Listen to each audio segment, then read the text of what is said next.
రైతాంగానికి 3 విడతల్లో నీళ్లు ఇచ్చి యాసంగి పంటకు సాగునీరు అందించాలని డిమాండ్ చేస్తున్నాం.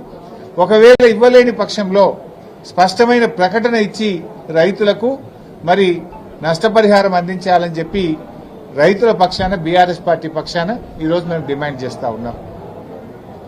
ఈ ప్రభుత్వమే రైతు వ్యతిరేక ప్రభుత్వం.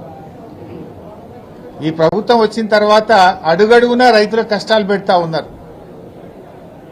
పోయిన వానకాలంలో యూరియా దొరకలేదు, పోయిన వానకాలంలో జనుము జీలుగు విత్తనాలు దొరకలేదు.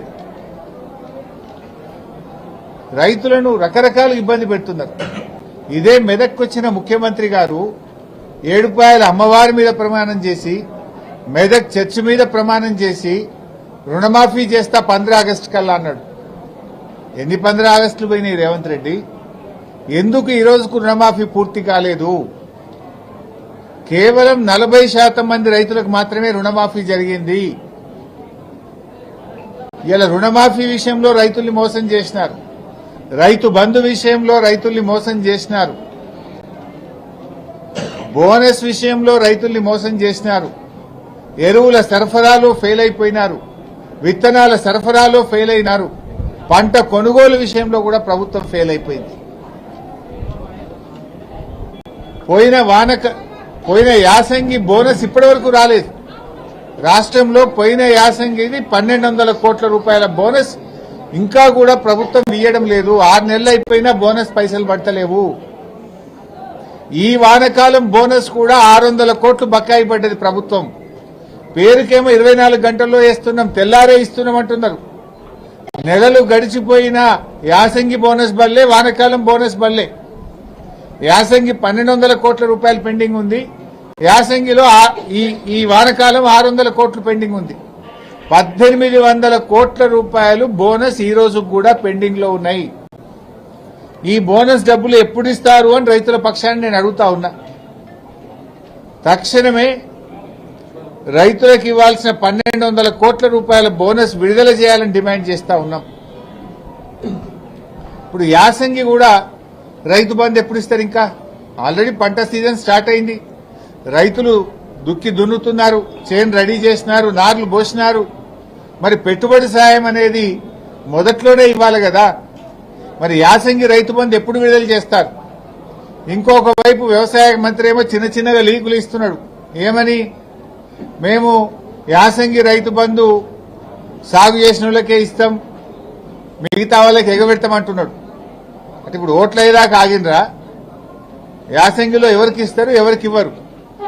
ఈ రాష్ట్రంలో 50-60 లక్షల ఎకరాల్లో పత్తి సాగు చేసే రైతులు ఉంటారు. వాళ్ళు ఒక పంటనే చేస్తారు, పత్తి 6-7 నెలల పంట.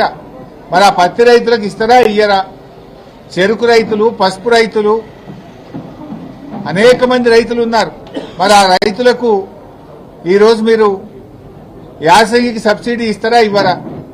కందులు 10 నెలల పంట, చెరుకు 11 నెలల పంట, పత్తి 7 నెలల పంట, పండ్ల తోటలున్నాయి, ఆయిల్ పామ్ ఉన్నది. మరి రైతుల పరిస్థితి ఏంది?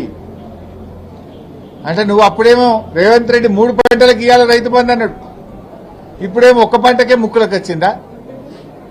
ఇప్పటికే నీ ప్రభుత్వం వచ్చిన తర్వాత 2 ఏళ్లలో 2 పంటలకు రైతు బంధు ఇచ్చినావు, 2 పంటలకు రైతు బంధు ఎగ్గొట్టినావు. మరి ఇప్పుడు యాసంగి రైతు బంధు సంగతి ఏందో స్పష్టంగా చెప్పాలి. అందరూ రైతులకు కూడా యాసంగిలో రైతు బంధు నిధులు వెంటనే విడుదల చేయండి. పెట్టుబడి కోసం ఇచ్చే సాయాన్ని ఆలస్యం చేయొద్దు. తక్షణమే రైతు బంధు డబ్బులు విడుదల చేయాలని చెప్పి మేము ప్రభుత్వాన్ని డిమాండ్ చేస్తా ఉన్నాం.